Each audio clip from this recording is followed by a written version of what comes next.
สุดฝึกอบรมการรายงานข่าวบรรหาสีเขียวแบบซึ่งหน้า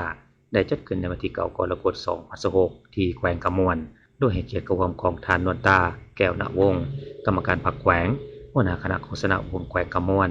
มีทานทองรอดวงสวรรค์คณะบริหารงานสมาคมนักข่าวแห่งสาธารณรัฐประชาธิปไตยประชาชนลาวทานนางบัวคำดวงปัญญาหัวหน้าโครงการแคมซิลพร้อมด้วยครูฝึกและนักสมรกรที่เฮ็ดเวียกข่าวจาก2แขวงภาคกลาง4แขวงภาคใต้คือ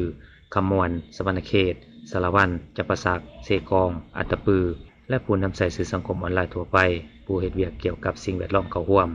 สำหรับมือทำอิฐของการฝึกอบรมแม่นได้สนทนาถามตอบเกี่ยวกับบทบาทหญิงชายบทบาททางเพศต่อกับการเปลี่ยนแปลงสภาพดินฟ้าอากาศการนำใส่ปัญญาประดิษฐ์เข้าสู่ในการผลิตข่าวโดยเฉพาะเรียนรู้เกี่ยวกับการนำใส่สื่อแบบปลอดภัยความสำคัญของความปลอดภัยไซเบอร์ภัยอันตรายในโลกออนไลน์กฎเหล็กและการป้องกันตนเองการสังเกตเว็บไซต์ปลอดภัย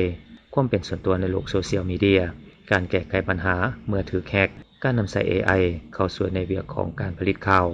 ลงลึกความรู้เกี่ยวกับ AI คำสั่งการสร้างรูปภาพด้วย AI และจะได้เรียนรู้การสร้างเสียงเป็นข้อความและข้อความเป็นเสียงการโคนเสียงและการสร้าง AI อ่านข่าวแทนจุดประสงค์ในการฝึกอบรมในครั้งนี้หันแมนเพื่อเปิดมุมมองให้แก่บรรดานักข่าวต่างหน้าภาคกลางและก็ภาคใต้ของพวกเฮาเนาะให้มีความเข้าใจเกี่ยวกับเรื่องการอนุรักษ์รักษาสิ่งแวดล้อมนอกจากนั้นเนาะก็มีว่าให้กับเจ้าเข้าใจเกี่ยวกับการท่องเที่ยวอยู่ในสปป.ลาวของพวกเฮาและท่องเที่ยวแนวใดเพื่อรักษาสิ่งแวดล้อมและก็เอาชุมชนเข้ามามีส่วนร่วมการฝึกอบรมครั้งนี้แม่นกิจกรรมภายใต้โครงการแคมซิลที่จัดตั้งปฏิบัติโดยสมาคมนักข่าวและองค์การแคลาวซึ่งได้รับทุนสนับสนุนจากสหภาพยุโรป